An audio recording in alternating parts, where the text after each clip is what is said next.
Chapter 33. The following Friday, Holly sat down next to me and nodded toward the recorder.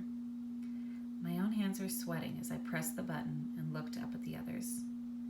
I was surprised how nervous I was. No one had ever said, "Don't talk about your dad," but for some reason I had buried the story deep, and now I was going to tell it to my friends. I kept saying that again and again in my head. They're your friends, Haley.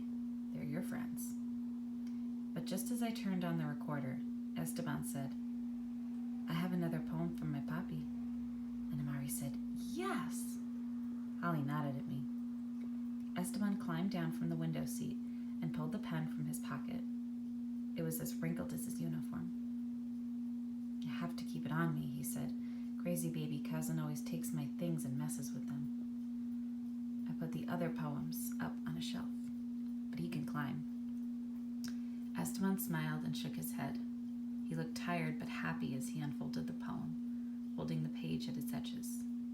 His hands trembled as he read first the Spanish and then, more slowly and beautifully, the English. And when darkness came, and the night felt like it wanted to swallow me, the echo of lights out was thrown back at the guards in so many beautiful languages that it sounded like the song the world had been trying to teach us since the beginning of time. He folded the poem carefully and put it back in his pocket.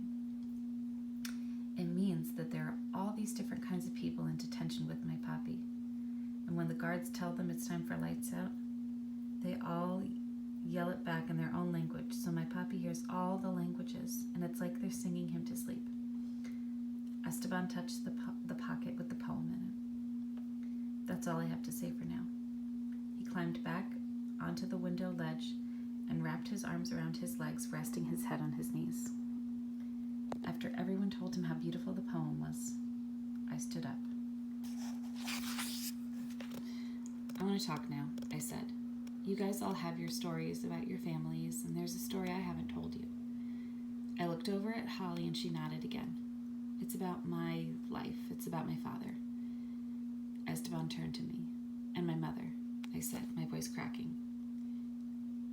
"It's about what happened to me when I was little and when I first met Holly's mom."